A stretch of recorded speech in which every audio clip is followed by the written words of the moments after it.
Hello दोस्तों, BPSC जो आपकी टीआरई 2.0 है उसके लिए अपनी साइंस की क्लास रहती है और इसकी निःशुल्क तैयारी आप करना चाहते हैं तो व्हाट्सएप ग्रुप ज्वाइन कर सकते हैं, जिसका लिंक डिस्क्रिप्शन में आपको मिल जाएगा। देखिएगा, तैरने के तालाब में तैरने से मनुष्य की त्वचा जो है ना रूखी रूखी या जली हुई सी हो जाती है। उसका कारण क्या होता है? देखो, आपका जो जल होता है ना, तालाब का जल होता है, ये तालाब का जो जल होता है उसमें शुद्धिकरण के अपन उसमें जो है क्लोरीन डाल देते हैं। क्या डाल देते हैं? आपकी क्लोरीन डाल देते हैं, जिसके कारण से जो है ना मनुष्य की त्वचा जली जली महसूस होती है। तो क्लोरीन के कारण याद रखना आपको, ठीक है। अच्छा क्वेश्चन है और 47 बीपीएससी प्री एग्जाम में पूछा भी जा चुका है, तो ऑप्शन बी के साथ आप चले जाएंगे। अगला क्वेश्चन, स्टील को कठोरता प्रदान करने के लिए बढ़ाई जाती है। भाई जैसे मान लो आपका जो स्टील है उसको और कठोर बनाना है ना, तो इसमें कार्बन मिलाया जाता है। क्या मिलाया जाता है दोस्तों? कार्बन मिलाया जाता है। कार्बन का परमाणु क्रमांक होता है 6। ये भी थोड़ा सा देख लेना, परमाणु क्रमांक कितना होता है? 6 होता है। संयोजकता इसकी 4 होती है, ठीक है। संयोजकता 4 है, मतलब कि 4 बॉन्ड ये बनाता है ना। तो क्या हो जाएगा? ऑप्शन ए, कार्बन की मात्रा। ये बीपीएससी की भाई आपके जो पार्ट 1 के 40 क्वेश्चन है उनकी पीडीएफ 79 में, जिसको लेना है तो 6376703831 पे मैसेज आप कर सकते हो, वरना आप व्हाट्सएप ग्रुप में शामिल हो जाओ, लिंक आपका डिस्क्रिप्शन में है। अगला क्वेश्चन, निम्न पदार्थों में से कौन सा पदार्थ खाने की वस्तुओं के परिरक्षण में प्रयोग किया जाता है? भाई खाने की वस्तुओं को जो है, जैसे मान लो जो भी आपके कवक वगैरह इनसे बचाना है, तो क्या करेंगे अपन? सोडियम साइट्रिक एसिड या पोटेशियम क्लोराइड, सोडियम क्लोराइड या सोडियम बेंजोएट। तो इसमें उपयोग किया जाता है आपके सोडियम बेंजोएट का। ऑप्शन सी जो है वो सटीक आंसर हो जाएगा इसका। और 44वीं जो आपकी बीपीएससी प्री एग्जाम 2001 है उसमें आपका एक क्वेश्चन पूछा जा चुका है। अगला क्वेश्चन, निम्नलिखित में से किसकी मात्रा अम्ल वर्षा में सबसे अधिक होती है? भाई अम्लीय वर्षा ही क्या होगी?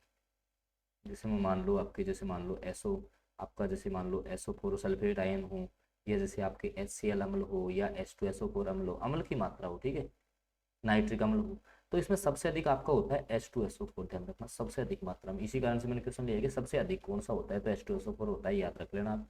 बीपीएससी प्री एग्जाम 2016 में आया हुआ क्वेश्चन। अगला क्वेश्चन, आधान ट्रांसफ्यूजन जिसको बोलते हैं में रक्त न केवल रक्त के प्रकार में बल्कि डैश में भी संगत होना चाहिए।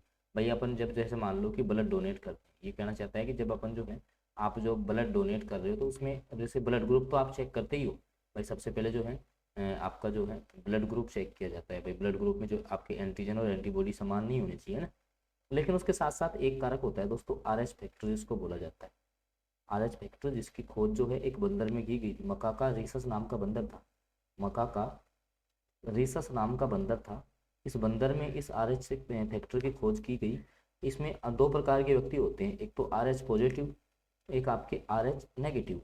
RH पॉजिटिव जिनमें RH फैक्टर पाया जाता है, RH नेगेटिव जिनमें RH फैक्टर नहीं पाया जाता। हालांकि 90% लोग जो हैं RH पॉजिटिव वाले होते हैं।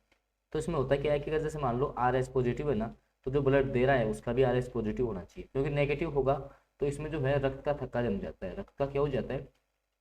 रक्त का थक्का जम जाता है, जिससे व्यक्ति की क्या है, मृत्यु हो सकती है। तो RH फैक्टर सेम होना चाहिए, ठीक है। तो ऑप्शन ए सटीक हो गया, RH कारक। आई होप समझ में आ गया होगा दोस्तों। वीडियो आपको अच्छा लग रहा हो तो प्लीज़ आप लाइक जरूर कर दें। चैनल पे फर्स्ट बार जुड़े हैं तो सब्सक्राइब भी कर लें। Saraswati BPSC exam 2022 recently question पूछा गया आपका ही। अगला क्वेश्चन, देखो ये क्वेश्चन क्यों लिया है मैंने, निम्नलिखित में से किस विटामिन को अर्गो कैल्सीफिरोल। अब कैल्सीफिरोल आप जानते होगे विटामिन डी को बोलते हैं, लेकिन थोड़ा देखो डीप कहाँ तक जा सकता है ये। विटामिन डी टू जो होता है ना, उसका नाम होता है अर्गी कैल्सीफिरोल। तो इस तक भी जा सकता है, इतना डीप भी पूछा हुआ है, 2016 में आया था। तो विटामिन डी टू का नाम है ये, इसका विटामिन डी टू का नाम है। ऑप्शन ए सटीक हो जाएगा दोस्तों। फिर मैं बोल रहा हूँ, बिहार शिक्षक भर्ती की निःशुल्क तैयारी करना चाहते हैं तो व्हाट्सएप ग्रुप आप जरूर ज्वाइन कर लें। हालांकि हम पेड कंटेंट भी देते हैं, तो जिसको चाहिए, क्योंकि अब जैसे आप साइंस से तैयारी कर रहे हो, चाहे मान लो 6 से 8 हो या 9 से 10 हो या बेसिक साइंस है, तो आपके लिए जैसे फिजिक्स है, केमिस्ट्री है, बायो है और आपकी मैथ है, ये 4 PDF 199 में हम प्रोवाइड करवाते हैं 2023 के पैटर्न के आधार पर। जिनको भी चाहिए व्हाट्सएप ग्रुप में ज्वाइन हो जाओ, हमें पर्सनली मैसेज कर दो, PDF आपको मिल जाएगी। अगला क्वेश्चन, विटामिन जो रक्त के थक्के बनाने में प्रभावी होता है। भाई जो ब्लड की क्लोटिंग जो होती है, रक्त का थक्का जमना, तो रक्त का जो थक्का है इससे संबंधित मैं कुछ बातें और समझा देता हूँ। रक्त का थक्का, इसमें काम आता है कौन सा विटामिन? तो विटामिन के। कौन सा काम आएगा दोस्तों? विटामिन के आएगा, ठीक है। और बात करें जैसे मान लो कुछ लोगों में रक्त का थक्का नहीं जमता, तो उनको जो है हीमोफीलिया रोग होता है। कौन सा होता है?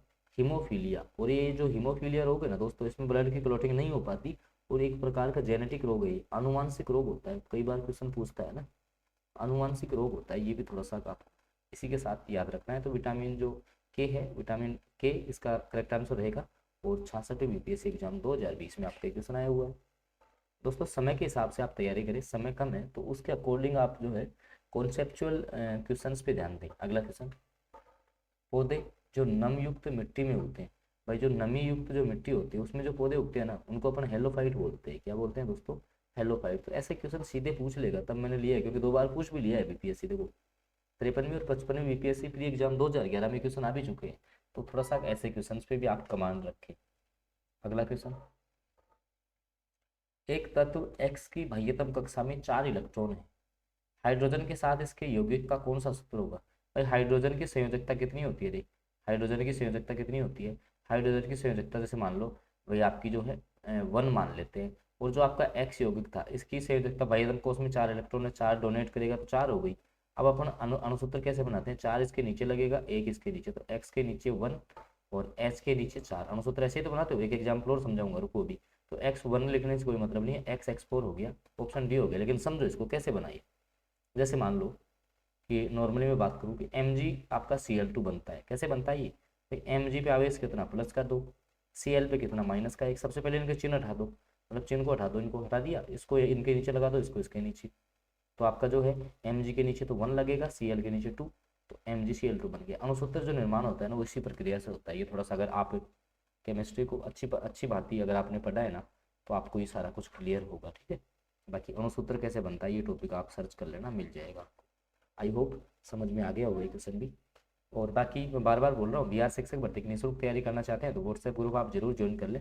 लिंक डिस्क्रिप्शन में। देखो पेड कंटेंट भी मिलेगा, अगर आप चाहते हैं कि हाँ सर रियल कंटेंट चाहिए जिससे हम एग्जाम निकाल पाए, तो हम 199 में आपको प्रोवाइड करवा रहे हैं। आप मैसेज कर दे, जो पीछे मैंने नंबर बताया आपको। और वीडियो अच्छा लग रहा हो तो लाइक तो आप जरूरी कर दे भाई, ठीक है दोस्तों। बाकी जैसे मैंने आपको पीडीएफ के लिए बताया है, देखो मैं थोड़ा सा दिखा देता हूँ। ये जो नंबर है कौन सा है? 6376703831। इस पे आप व्हाट्सएप पे मैसेज कर दो, जो भी आपको कंटेंट चाहिएगा। और बिल्कुल 2023 के पैटर्न के आधार पर मिलेगा आपको। भाई जो भी पीछे पेपर लगा है ना, उसके पैटर्न के आधार पे आपको मिलने वाला है कि हाँ कौन से क्वेश्चन हैं जो कि आपके आ सकते हैं, और आपको जो है उनसे हेल्प मिल सकती है। बाकी चैनल पे आप नए हो तो चैनल को सब्सक्राइब आप जरूर कर लें, साथ में बेल नोटिफिकेशन को ऑन कर लें, क्योंकि अब जो है अपनी मैराथन क्लासेज बहुत जल्द शुरू होने वाली है, ताकि उनसे जो है आपकी परफेक्ट तैयारी हो पाए। बाकी अपन मिलते हैं अगले सेशन में, तब तक के लिए इतना ही। जय हिंद, जय भारत।